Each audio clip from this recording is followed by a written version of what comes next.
to Korea and Vietnam. His life truly shaped how I see service and leadership. And I know many of us in this room, we wanted someone in our lives that has shaped us who were servicemen and women. I also want to take a quick moment before they come up here later on to thank Kirk and Peter for the wonderful job you guys do at honoring our veterans during this service, this meeting today. You guys do a wonderful job of remembering not just the history, but the people and the stories behind it. That matters. So to all our veterans that are here today, if you're on Zoom, across the city of Raleigh, we want to thank you, and we're honored by your presence, and we're grateful for the example that you set. So with that, I'm going to pass it on to John for our invocation. Thank you, President Harrison. Please stand for the invocation. Greetings, Rotarians, friends, and guests. As we gather today, we pause to honor and give thanks to our veterans, the men and women who have served our country with courage and dedication, whose sacrifices protect the freedoms we enjoy. We are very grateful for our fellow Rotarians, Peter Gourri and Kirk who are sharing their time and insights with us today. May their words inspire us as we reflect on service, both to our nation and to our community. In conjunction with this holiday, we will dedicate tomorrow the American 250 oak at Oakwood Cemetery. This tree will stand as a living tribute to our veterans, a symbol of strength, resilience, and remembrance that will grow for generations to come. Lord, bless our veterans, bless their families, and bless all who serve. Guide our actions as Rotarians so that we may honor their legacy through service above self. Amen. Join me in the Pledge of Allegiance. I pledge allegiance to the flag of the United States of America and to the republic for which it stands, one nation, under God, indivisible, with liberty and justice for all.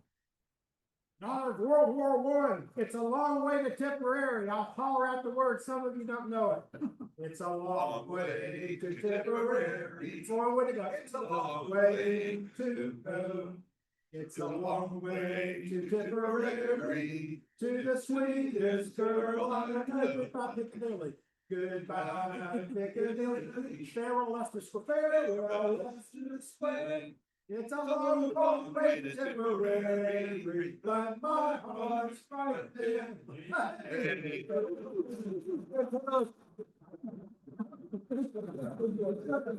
Charlie, thank you. Good job, brother. Thank you so much. Thank you. Now, my favorite part of this is introducing our guests. We're gonna have Jennifer come up. Yeah, she's gonna be a little around the room. When she gets to you, just stand up, introduce yourself. What do you do? What brings you to Rotary? Yeah. You're good. All right, before you take a bite, tell us who you are. Thank you for having me. My name is Diego Munoz. I'm a commercial real estate broker and developer with KW Commercial and all Watson. I'm grateful for it. Thank you. Thank you, Diego.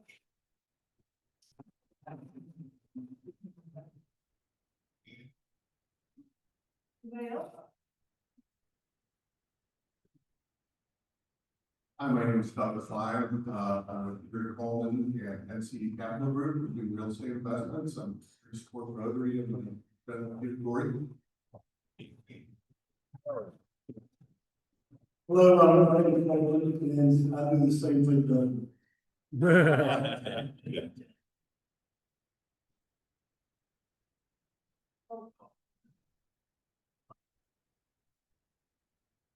Hi, I'm Nancy Baker. I'm in law school right now, and here also invited me.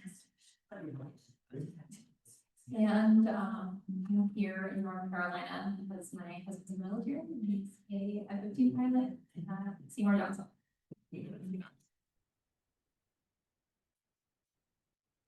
She says she's here in North Carolina, but specifically going for it. As a plaintiff employee, you have to represent. Thank you so much. As well as real quick, just we have. Thank you so much for being back here today. It's been a while. Jessica, it was a member of our club transferred over into the North Raleigh Rotary. So thank you so much for being here today. Yeah. There we go.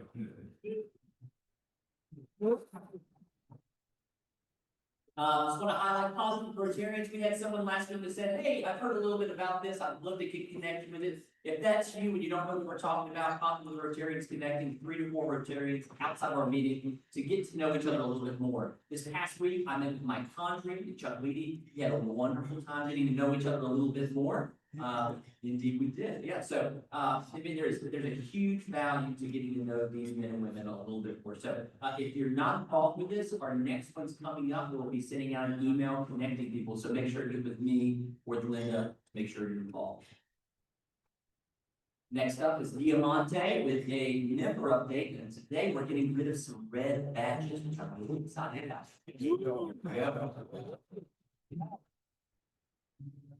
All righty. Happy Monday, everybody. How are we doing today? Happy Monday. How are we doing, everybody? Here we go. First, let's give it up for our veterans that serve our country. If you could sleep peaceful at night without a bomb, that's a blessing. So you guys have done that for your countries, our country. I thank you. As a younger millennial, I would like to tell you thank you. Sometimes we might not appreciate it, but I appreciate it because I'm able to sleep that night. So I thank you. But with that being said, here at Rotary, one of our big things is, we have the red badges. Anybody that is a new member knows that, that's recently joined, you have the red badge and then you have the blue badge. Well, let's make it important to get those blue badges. When it comes to joining the Rotary Club of Raleigh, we're all about getting your blue badge. That shows you have put in the time, the effort, and the commitment to the program. So what I would like is, I have 3 people I would like to call up today. Let's get Tom Jordan. Right. Let's get Wesley Moore. And let's get Maddie come on up here today. Awesome. Yes. So with that being said, I am excited to present you guys your blue badge today. You guys were approved by the members of the board of this club to hold an active membership in the Rotary Club of Raleigh. You expressed your willingness to become a Rotarian at your induction ceremony and pledge to abide by the principles, responsibility, and obligations of Rotary in your personal and professional life. Upon your induction, you receive your red badge and embark upon the path of accomplishing requirements that were established by the club for you to receive your blue badge. This included attending new member orientation, participating in member service projects, attending a club board meeting, and other tasks. These steps you did today, you have done to receive your blue badge were established to help you to get to know this club, its members, and administrative organization for the members of this club to get to know you. So, with that being said, I would like for you guys to give me your red badges first. We're going to retire these today. Yeah, And what I would like to do is give you your blue badge now. it's about time. Doesn't matter, as long as you got there.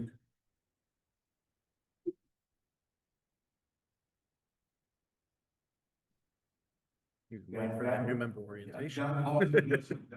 So as you guys can see, we have now inducted our members to officially join the Rotary Club of Raleigh. Everybody, please give a round of applause.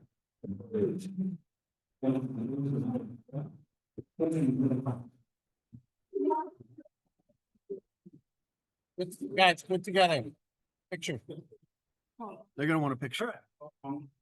Here we go. Get everybody together. 1, 2, 3. Wait, can I? She's gonna get one. Wait. Yeah.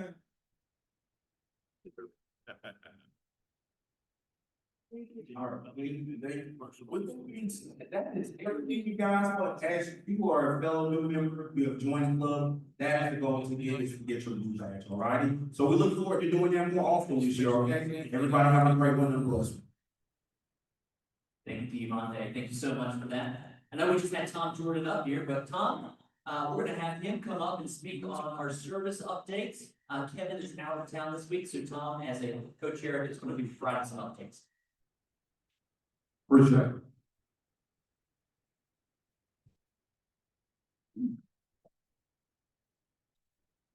Okay, for some updates, the Green Chair project will be next Monday. We will be meeting there at the location 1853 Capitol Boulevard. We'll have a luncheon facility, hear about the work they do. Lunch will be provided a place at the table, so please RSVP to Linda. When it comes out, and there'll be a small service project will follow a presentation and a tour.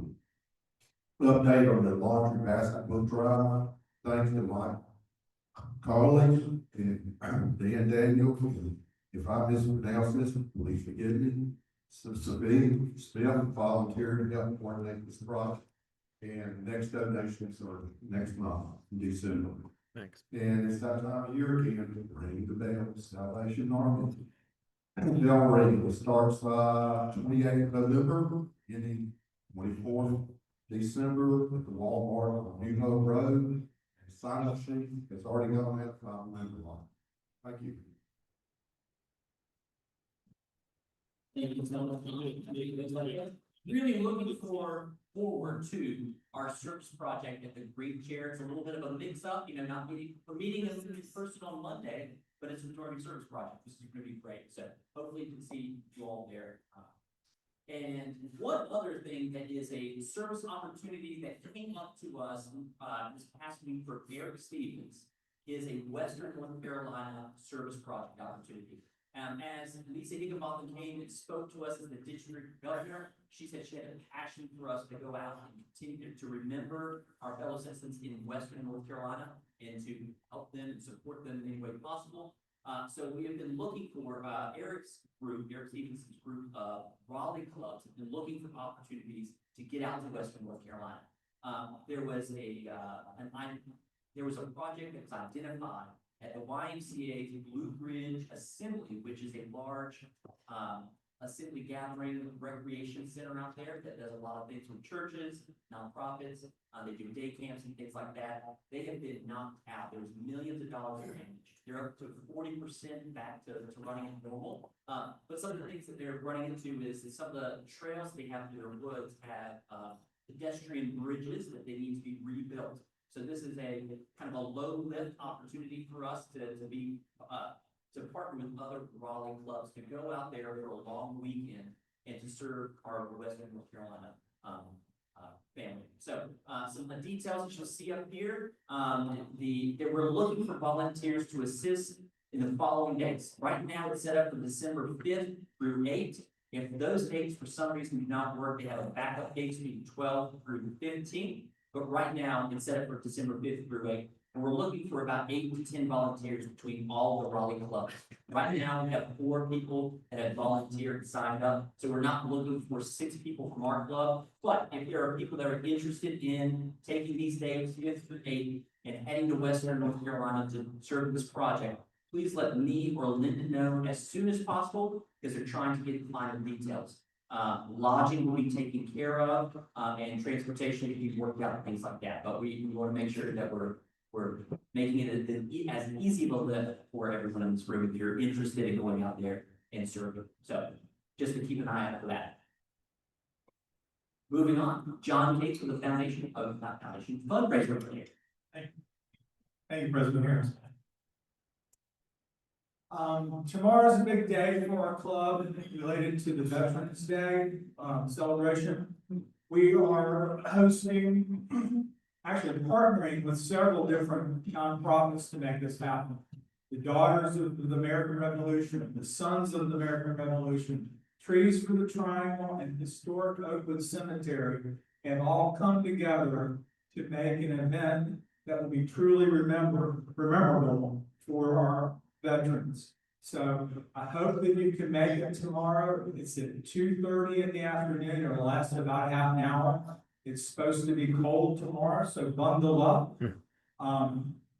To get there, you go to the main entrance of the Oakwood Cemetery, and there will be signs that will point you in the direction of the Veterans Field of Honor too. That's where we'll be. I'm gonna ask Linda to send out an email later this evening that goes through these details again, the time, the place, signs, how to get there. And if you have any questions, don't hesitate to call or text me. I'm really excited that one of our featured speakers will be Jim Dorsett.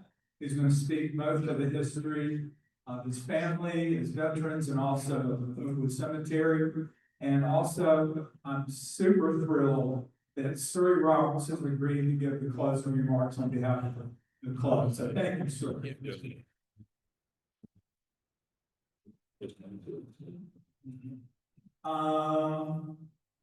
Don't forget raffle tickets. You can get them here, you can get them online, T-shirts. And by the numbers right now, these numbers are changing daily, but the big picture, $43,000 raised, 100 trees given to the city of Raleigh, 80 trees sponsored by Rotarians, raffle tickets for my soul, a few more. And the website is now up and running where the city is, you can see where our trees are being planted in the city of Raleigh. When I did the slide, there was 40, and then when I checked this morning before I came, 45 trees have already been planted. So things are happening.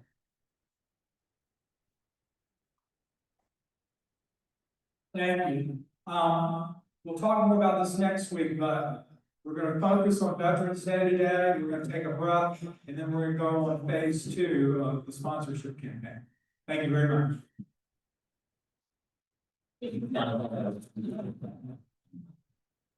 All right, we'll be moving up over to a new generation's update with Shakima McLean. We made sure.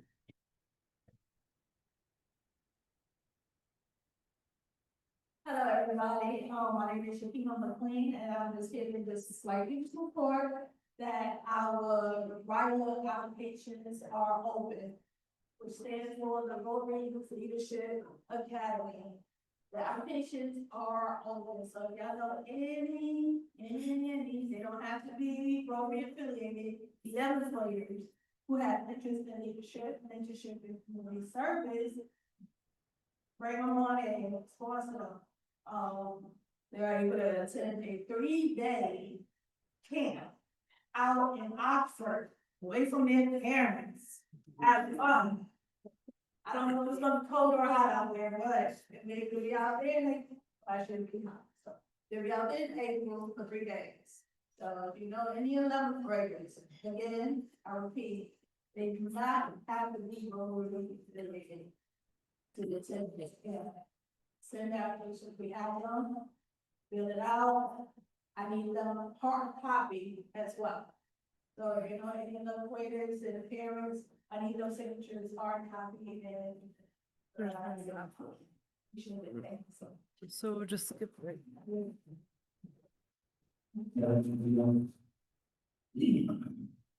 All right, we have some time for some happy dollars. As you can see, we have the red buckets out there today, supporting the Dimension Alliance. So if you could drop them up for some happy dollars. Okay, good afternoon, fellow Rotarians. I'm happy to spend a lot of that. Addie, good to see you today. Good ball. Hey, everyone, John's coming. John Cakes. Thank you, John. On Saturday, we have a barbecue, family barbecue at my farm. And during the barbecue, we have a photographer there to get some family pictures. And during the family picture time, my daughter-in-law received a proposal from her partner, Mars. So I'm celebrating Mars and Sarah's engagement.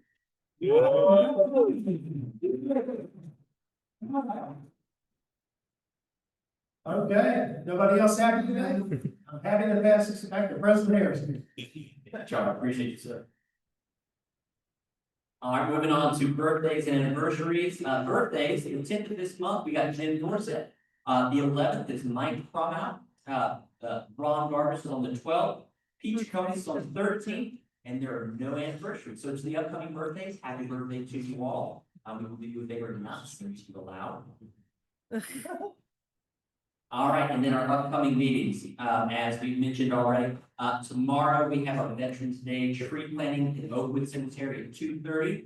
And then, we actually have on the 12th, Rotary Board meeting at 12 p.m. So at North State Bank. So, for those people who have red badges, that might be interested in checking that off your list if you haven't been part of our board meeting, it's in person as well as via Zoom. So reach out to me or Linda, we can get you connected with that if you'd like to be a part of our board meeting. The 17th, we have the Green Chair Project on site. The 24th, we have no meeting thanks to Thanksgiving. And then after that, the first meeting of December is our luncheon at the Carolina Country Club. Looking forward to that. We're gonna do some fun stuff this year, so hope you're excited about that. All right, now we're moving on to our feature presentation. And we have Peter and Kirk both going to be presenting today. So what I'm going to do is go ahead and read both their quick bios and then turn the show over to them. So first we have Peter Gourri. Peter is an international coach federation executive coach who helps business owners, lawyers, and executives achieve clarity, confidence, and measurable success. With over 30 years of experience, including service as a City of London commercial litigation lawyer, a New York City C-suite executive, and a senior officer with the Royal Air Force Volunteer Reserve for 25 years, Peter brings a unique global and strategic perspective to leadership and organizational development. His practice focuses on partnering with human resource professionals and senior leaders across high-growth startups and Fortune 500 companies to drive performance, resilience, and sustainable change. We also have Kirk Warner. We changed it. That's totally fine. We also have Kirk Warner. Kirk is a senior partner and lead trial lawyer at the Smith Anderson firm in Raleigh. For over 40 years, he has litigated and tried cases nationwide. He is a fellow of the American College of Trial Lawyers and leads many professional organizations. Kirk is a retired Army colonel, Iraqi war commander, and senior Army judge and advocate, who is legal counsel to the three chairmen of the Joint Chiefs of Staff and several major commanders. He served as a deputy staff judge, advocate of the Coalition Forces Land Component, and V Corps during major combat operations in nation building in Iraq. He has commanded units from company to brigade levels. Kirk is a graduate of the Army War College and has 5 college degrees. He's the author of 2 award-winning military history books, A Hoot in Hell's Island and A Zone of Action. Kirk has been a member of the North Carolina Military Affairs Commission, the Equal Access to Justice Commission, and the Chief Justice Commission on Professionalism. He's the chairman of the board of directors of the North Carolina Veterans Life Center. He served on the board of governors of the North Carolina Bar Association and founded its military and veteran law section. He has been a Rotarian for nearly 40 years and a past president of this wonderful club. So honored to have both of you here today. Outside of just the amazing resume each one of you have, every single person in this room knows your character and who you are as personal people. So thank you so much for all the wonderful things you do. And with that, I'm going to pass it over to Pete. Thanks all. Thank you so much. So the photo up there, I purposely chosen as my profile picture because it makes me look like the cartoon character out of the Mad magazine. So you'll notice it. So hello, it's good to be here as always. And I've been a Rotary here now for I think nearly 2.5 years, nearly 3 years. And today Kirk and I continue with our tradition, which is a year old in my case, but a lot longer for Kirk, of Veterans Day, and I'm doing it from the point of view of Remembrance Day. Because Remembrance Day is on November the 11th in the United Kingdom, which is our Memorial Day. So a little bit about me. As you can see, I have been dirty in the past. And just to show my age, that's me standing in front of an F4 Phantom many, many years ago when I was thin and had dark hair. And I did actually over 27 years, but that's primarily because the Air Force took 2 or 3 years to actually get rid of me. So I served technically until December 2019, despite the fact that I moved to America in January of 2016. But there you go. So I always like to give a little bit of context, a little bit of background. My family, my grandfather, George, who is the guy in the skirt in the top right hand there, he served in the First World War in Salonika, which is in northern Greece, now Thessalonica. And in Salonika in particular, there were 250,000 casualties, of which 25,000 was from battle. The rest was from disease and malnutrition, and it's frequently referred to as the forgotten war. Below that, you have my grandfather, Michael. My Irish grandfather served as a firefighter in the Blitz. And I confess that I didn't particularly like my grandfather. I thought everybody's grandfather shot until their first shot in the morning. Turns out that wasn't actually true. And it's only as you get older you appreciate the things that he probably saw as a firefighter were not very pleasant. So I have a lot more respect for him than I have. Two great uncles who fought in World War II and were lost in Ypres. And my Irish great uncles who unfortunately were prisoners of war of the Imperial Japanese. And, you know, not much needs to be said about that. But when I knew them, that was 40 years after the war, and they still haven't forgotten their experiences. And my Polish great uncles, down the bottom there, looking like he's on holiday, the top chap with the black sweater on is my great uncle Ted. Uncle Ted escaped from Poland in 1939, and he made his way via North Africa and then up through, and spent time with the French resistance. Then eventually made it to the UK, where he served as a captain of the Polish Second Corps. As a child, I remember Uncle Ted saying to me, the Germans were very brave men, they never surrendered. And it was only until when I joined the reserves, and I said, Uncle Ted, you didn't take prisoners, did you? And we don't need to talk about this, my boy. So an interesting individual. My other uncle, Kashik, he won the equivalent of the Medal of Honor. He was one of the first people into Monte Cassino in 1944, 44, and May 44, sorry. And the reason why he fought with such tenacity was, and I only learned this after my mother died in 2017, he was actually Jewish, which I had no clue about. His whole family, I knew that his whole family were exterminated on Christmas Day 1939, from his little baby sister right up to his grandmother. And we were always told it was because he was in the resistance, and he was in the Polish resistance, but it was also because they were Jewish. And because we used to go to the Catholic Church every Christmas and Easter. So he fought with a lot of tenacity, and he got the Polish equivalent of the Medal of Honor. And my dad was in the British Army, maintaining vehicles, etc. after the war. I did 25 years learning how to have fine dining and to be careful of those paper clips and shards that you can find on tables. And the rest of my family were involved in war service in one way or another. So, the Great War, the water and the wars. There were 6 million combatants killed in the First World War, 6 million soldiers alone, let alone civilian casualties. And for many of them, there's no brain. You can see their figures, it's just staggering. 1.8 million Russians, 1.4 million French, British Empire nearly a million or more. Just terrific. And the Americans, bearing in mind the Americans only entered the war in 1917. Those figures are also horrendous. And it's accepted readily that if the Americans hadn't entered the war, frankly, things may have been a bit different. Same with the Second World War, but don't say that in the UK, we don't tend to agree with that narrative. And unfortunately for the Americans, most of the losses were actually from disease, because they got the Spanish flu. And that's how the Spanish flu came back to the United States, unfortunately. In fact, among the British, whole regiments of Grenadier Guards were wiped out by the Spanish flu at the end of the First World War.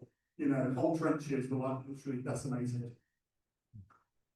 And those war there include this gentleman, who, thanks to ancestry, I found out is my great uncle.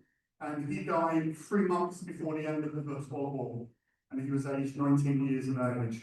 So it's always incredible. But more importantly, there were hundreds of thousands of individuals who have no known graves. And as late as 1920, the chaplain, Reverend Rolton, he decided that something needed to be done about this, because he went back to his parish in the United Kingdom. He actually grew up, was born where I was born, in fact, ironically. And he saw the sadness and the loss that people suffered as a consequence of not having a grave to visit, not knowing where their loved one ended their days and were finally buried. And so he came up with the idea of having a tomb of an unknown soldier. And he started to speak to people in positions of authority. And then it started, and it eventually happened. The selection process, soldiers dug up bodies from the 4 battlefields, Somme, Achille, Arras, and Ypres. The soldiers weren't told what it was for, only to dig up the bodies of 4 soldiers for whom there was no known details, no identity. And they were all brought to one place where they were chosen at random by Brigadier General Wire. And from there, they were placed into an oak coffin, which was made from oak trees from Hampton Court Palace, which was traditionally the home of the kings, etc. in England. The French military then escorted the body to Boulogne, where it was transported by ship, the HMS Madame, back to the United Kingdom, back to Dover. And from Dover, it was taken on the Edith Cavell carriage. Edith Cavell, for those of you who don't know, was a nurse who assisted Allied troops escaping, and she was executed by the Germans, despite the fact that she was a non-combatant. And there's the replica of the coffin there, and that's the actual carriage, which you can still see today. It's in a railway museum in Kent. And that was transported back to Victoria Station, and there's a plaque in Victoria Station which you can see. The body was then laid in state at Westminster Abbey, and you can see there, you've got King George V, you've got King Edward VIII, Duke of Windsor, King George V there, and all of the various VIPs and dignitaries. And the point about it was that the symbolism of the tomb was that he was buried in the same place as kings and queens of England going back 1,000 years. In fact, I was watching the latest William the Conqueror programme on Prime, and it reminded me that Edward the Confessor is buried in Westminster Abbey, same place as the unknown soldier. And I've been fortunate enough to be one of the individuals who stood guard over the tomb of the unknown soldier. And if you ever get an opportunity, it's a very humbling experience. One of the interesting things about the tomb of the unknown soldier in the United Kingdom is that when a royal bride gets married, it is traditional that she will put her boutique, onto the grave. Effectively, it's giving that unknown soldier the opportunity to have enjoyed the kind of, ceremony of wedding, if you like, to let people know that their beloved unknown are still with us and still loved. And the tombs of the unknown soldier, the French and the British, they both did theirs on November 11th, 1920. So the French at the Champs-Élysées and the British in Westminster Abbey. But it did start off a tradition. And you can see there that these are all of the tombs of the unknown soldiers around the world. Right up to the latest one was actually New Zealand, 2004, which surprised me. I was reading about that last night, and it brings comfort to people. It makes them feel wanted. Now, I know there's been controversy in the US because they actually tested the DNA of the unknown soldier in Washington and Arlington, but I get that. I think it's beautiful. And even today, we are still finding remains in the old Flanders battlefields from World War I, and they're able to do DNA analysis now. And so individuals are getting officers like knocking on their door. They're like, "Hello, we found your relatives' remains," and they're like, "What are you on about?" And they're actually still holding full military ceremonies and funerals for those individuals, which is something that's important. So my closing reflection on this is This is me having a particularly bad uniform day. I was wondering about if I could Photoshop that photograph of myself. And this is in Ypres, at the Memming Gate in Belgium. If you ever get an opportunity to stay with the Belgian army in Ypres, don't. The barracks are awful there, but the food was delicious. And the Memming Gate holds the names of 54,896 individuals. That's not all of them who died in Ypres. A Tycot ceremony is another 50,000 names. So over 100,000 individuals have known grave, including Patrick Joseph Rock, who died in France on May the 4th, 1915, and is my great uncle. And the significance of Patrick is that he was 15 years old when he died. He lied about his age, and they never found his body. And I only found out about Patrick 2 months ago. And it does put it into perspective for you.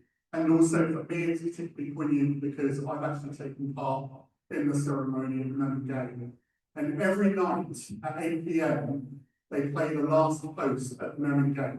The only time they didn't was during the Nazi occupation between 1940 and 1944, and then they restarted it. And I think the only other time has been during COVID, they stopped periodically. And that brings comfort to everybody because there's something. So that's it in a nutshell. And finally, these are the words which we say on Remembrance Sunday, and we always end with it.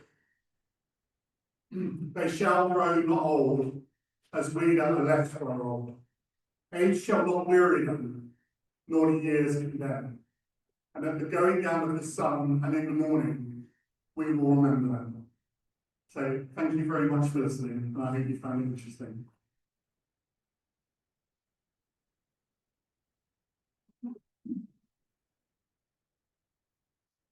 Thank you, Peter. Wonderful. Maybe not so wonderful. Even worse. You know, there were worse ones that I was thinking about adding, like I think. Yeah, I was on Andy and Mayberry when I was a young lad.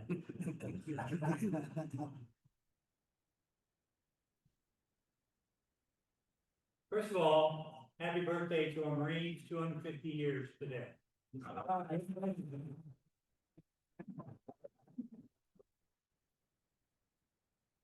All righty. We have to read some of this because it's a pretty good detail. Veterans Day annually focuses the country's attention on the human cost of sustaining freedom and independence. Even now in the 21st century, we've not escaped that cost and still confront difficult decisions, which could require the commitment and sacrifice of our men and women in uniform. Talk about this later. In World War II, we had 9% of men served in uniform. 9% of Americans. That's a lot. Now we have 0.4%, which is 4 out of 1,000 are all that serve on active duty. That's a big difference. So when you see someone in uniform, they're unique. And remember, about 80% of high school kids cannot qualify one way or the other, mentally, physically, for the service. And guess who's after that 20% that can? Colleges, industry, and the services. So that's how special these guys end up being. So to follow up on Peter's great presentation, I'm going to talk about the unknown soldier that we have. 104 years ago, following the British lead, we honored our own tomb of the unknown soldier tomorrow, 104 years ago. On Memorial Day, 1921, 4 unknown servicemen were exhumed from 4 World War I American cemeteries in France. The U.S. Army, as opposed to some general taking this, U.S. Army Sergeant Edward F. Younger, who distinguished himself as wounded in combat, highly decorated for valor, received a Distinguished Service Cross selected the unknown from World War One. From 4 identical caskets that were in the City Hall in Châlons-en-Champagne in France on October 21st, 1921. He selected the 3rd casket from the left and placed a spray of white roses on that casket. The chosen unknown was then transported. If this gets with the shot. Yeah, so that was transported on the USS Olympia, which is the flagship of Commodore Dewey at the Battle of Manila Bay during the Spanish-American War in 1898. The casket was strapped top side of the ship and was almost lost during a storm. There it is, while crossing the Atlantic. Then 8 heroic servicemen selected by each service as nominees, and General Pershing then selected them to serve as pallbearers. The unknown rested in Congress and was transported by caisson to Arlington for internment on November 11th, 1921. The unknowns in World War I, II, Korea, and Vietnam wars were similarly anonymously selected by a senior honored enlisted serviceman. That's our story of our unknown soldier. Now, with regard, there's the actual placement at Arlington. Now there's 4 big tombs. That's just one, and of course you can see the map.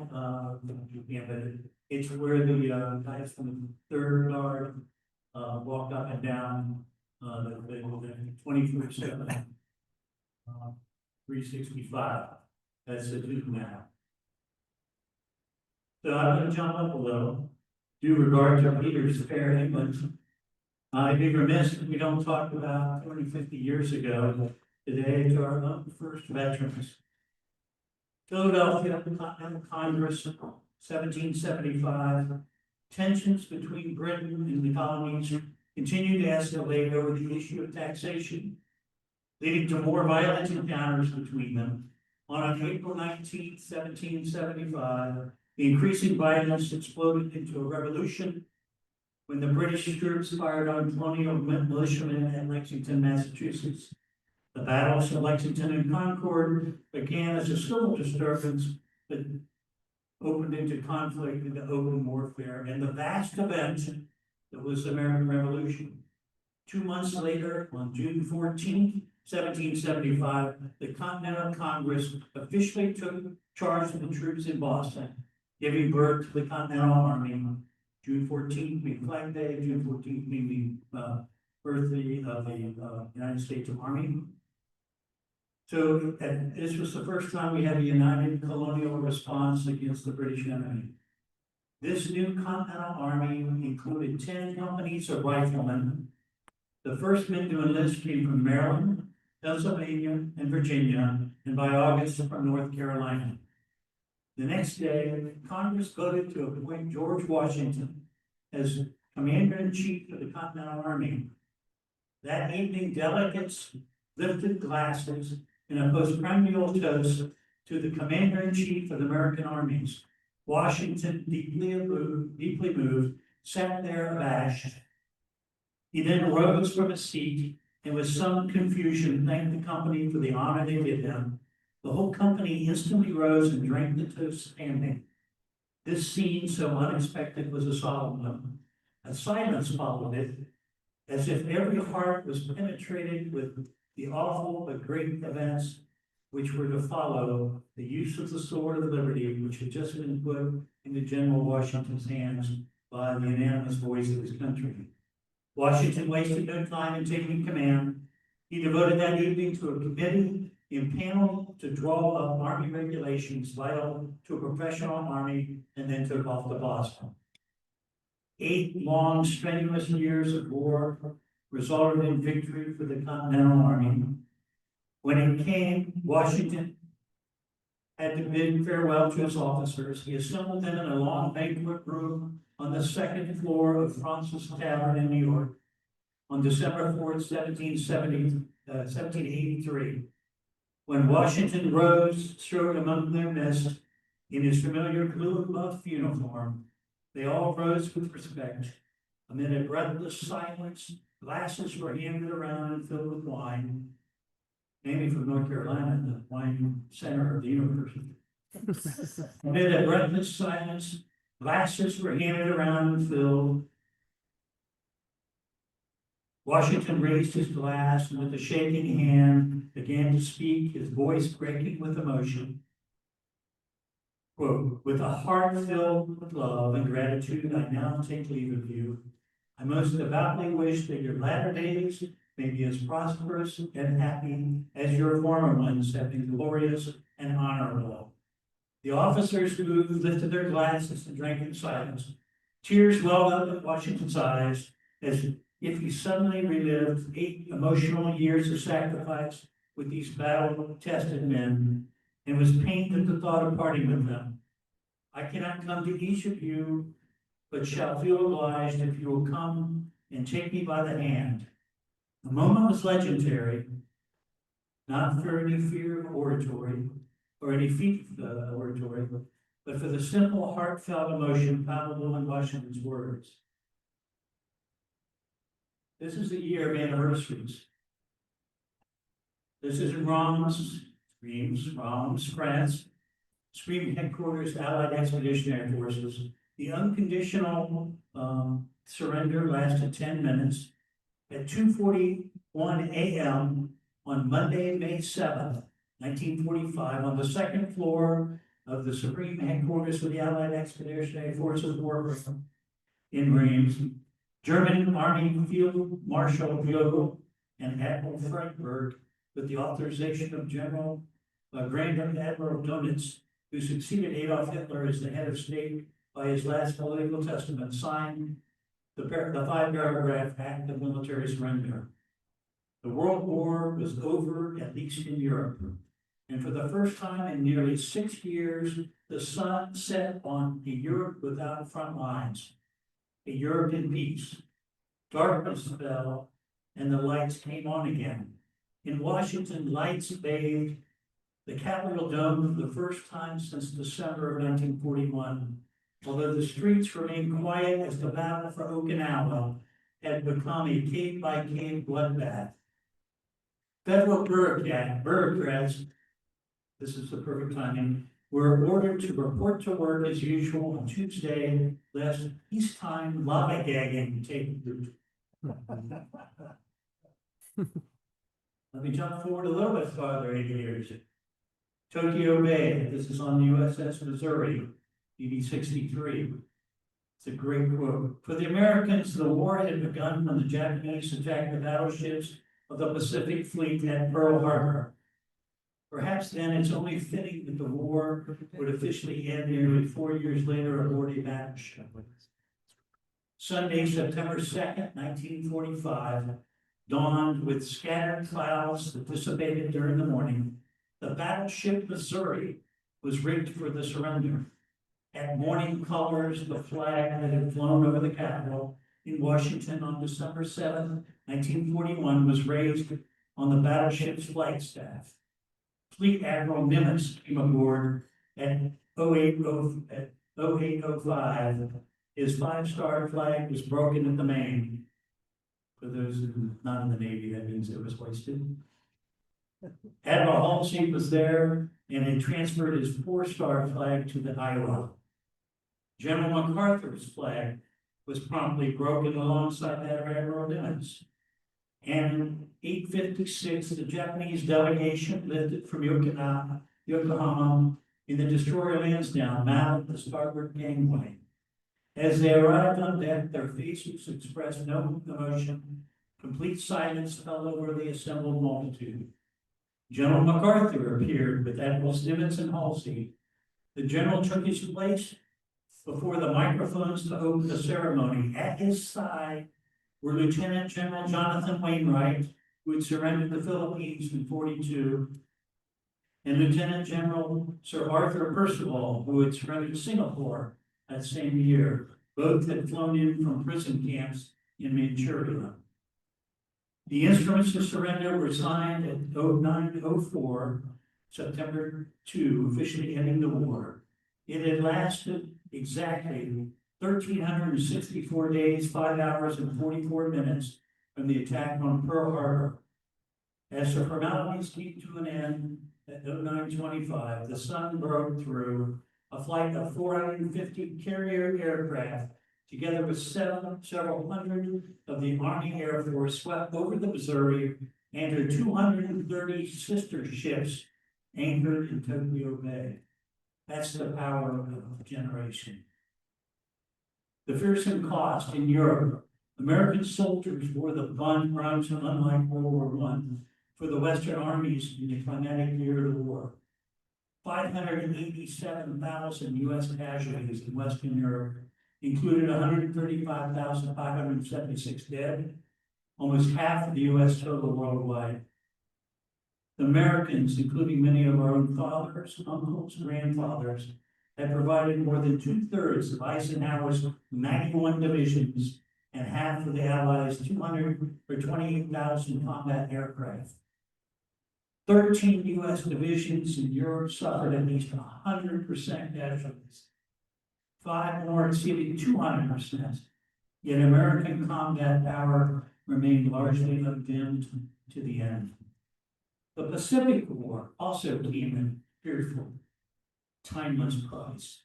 Some 12,935 American POWs of the Japanese did not survive. A 37% death rate bespeaks their horrendous mistreatment. Survivors were never the same. The war truly never ended for these former prisoners, but they had at least survived.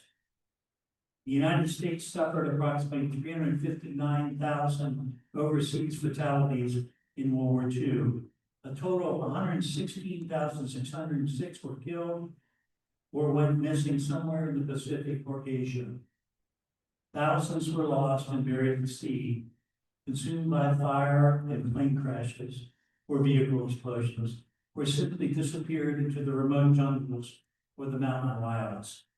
I previously told you, I believe, about the repatriation effort after the war to return 61% of the 280,000 recovered and identified remains of the United States and their loved ones. Over 78,000 or 22% of the dead were never recovered or identified. In 1951, after 6 years, the shipment home of 171,539 fallen Americans from both the Europe and the Pacific, the quote, return of the World War II dead repatriation program officially ended. The mourning never really did. In the proud tradition, I end with Flanders Fields, written 110 years ago. Lieutenant John McRae, that's the Moose Argonne U.S. Cemetery, 16,000 buried, and just down the road, so Verdun also were in World War I, 130,000.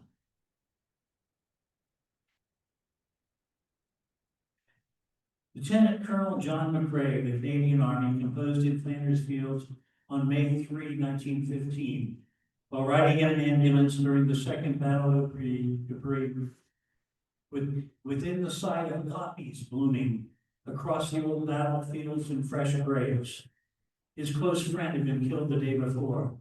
In spite of German attacks using chlorine gas, the Canadian Army held its position. Lieutenant Colonel McRae himself died from disease in 1918, the war's last year. This is his tribute to his fellow veterans. In Flanders Field, the poppies blow, between the crosses row on row that mark our place, and in the sky the larks still bravely singing fly, scarce heard among the guns below. We are the dead, short days ago we lived, felt dawn, saw sunset glow, loved and were loved, and now we lie in Flanders Fields. This is the important part. Take up the quarrel with the foe. To you from failing hands we throw the torch. Be yours to hold it high. If ye break faith with us and die, we shall not sleep, though poppies grow in Flanders field. That final stanza of this poem contains his charge to all of us, which continues into perpetuity. We must always keep this charge. At the end of the day, today and every day, in honor of our veterans and those serving our nation, we must keep them and their day in our hearts and minds forever. Thank you.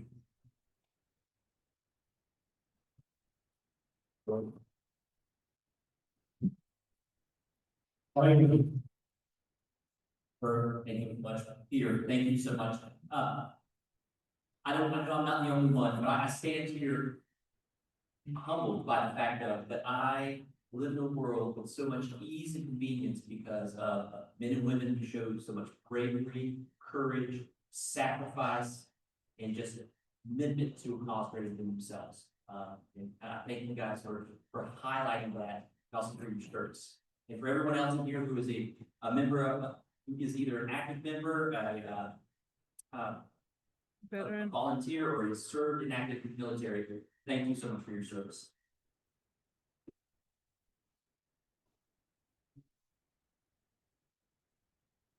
Well, with that, Rotarians, you're going to stand for our four-way test. Can you please stand?